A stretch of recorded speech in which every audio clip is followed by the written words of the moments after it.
everyone from grade 6 elements, and today I'm going to be telling you the story of Peter Pan. There once was a home in London where the Darling family lived. There were Mr. and Mrs. Darling and their 3 children, Wendy, John, and Michael. This happened to be the home that Peter Pan often visited. He chose this house for one very special reason. The kids will live in him. Wendy often would tell stories of Peter Pan and his adventures in a magical place called Neverland. Peter loved to sit in the shadows and listen. One night, while the kids were asleep, Peter Pan and his fairy friend, Tinker Bell, slipped into the nursery. Peter had left his shadow behind the last time he had visited. He'd come back to find it. Suddenly, Wendy woke up. "Peter Pan!" she cried. "I knew you'd come back." She had been keeping his shadow safe. Carefully, she sewed Peter's shadow back onto his feet.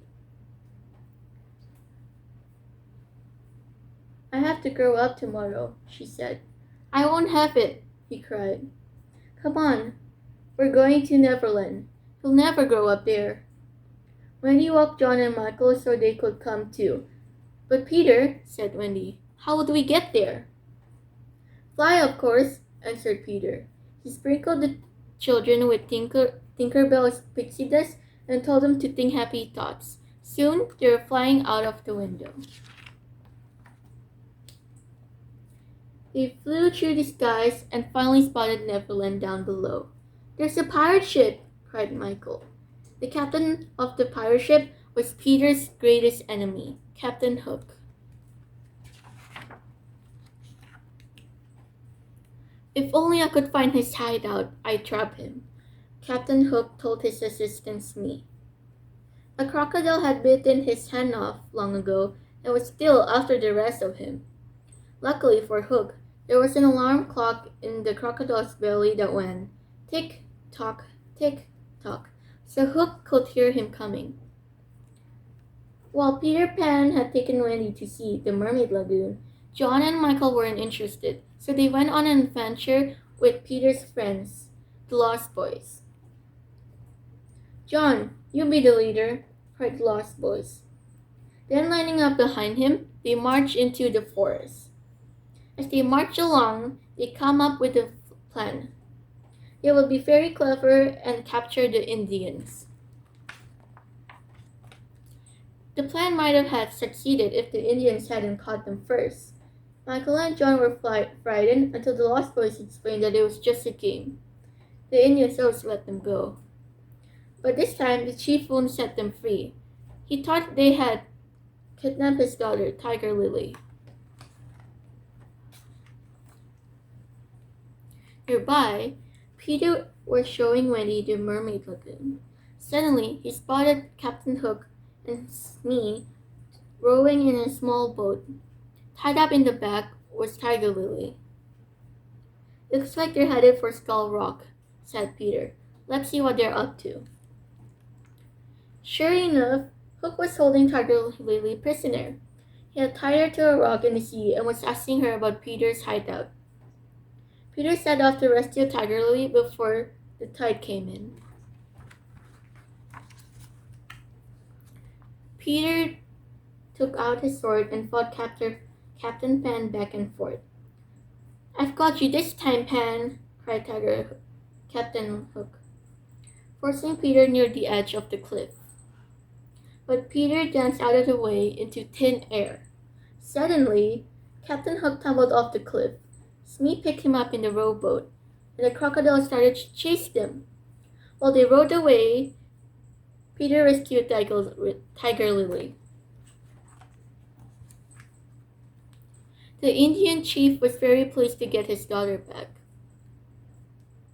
He gave Peter a headdress and proclaimed him Chief Little Flying Eagle.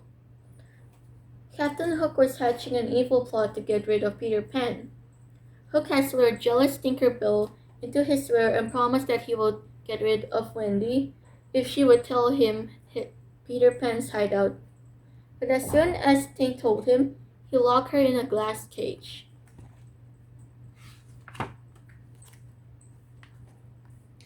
Meanwhile, at Peter's hideout, Wendy knew that they had to return home soon.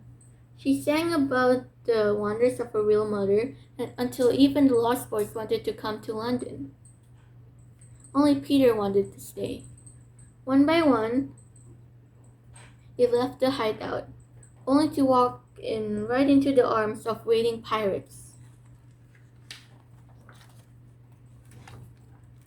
Captain Hook and his pirate gang led the prisoners away and tied them to the mast of his ship.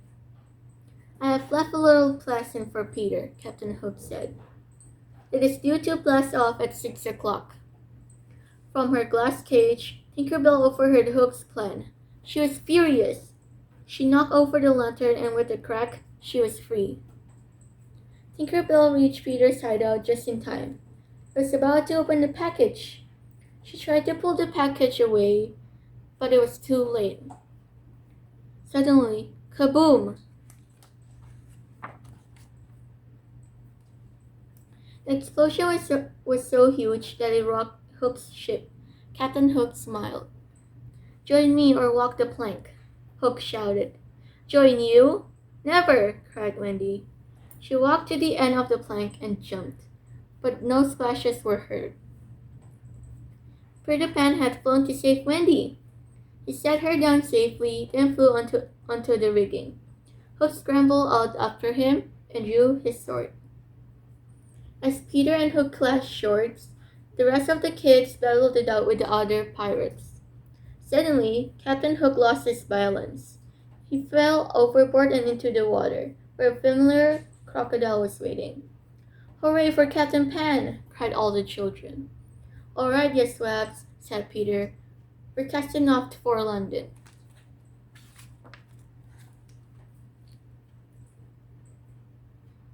"Hoist the anchor!" cried Peter. "Tink, let's have some of your pixie dust."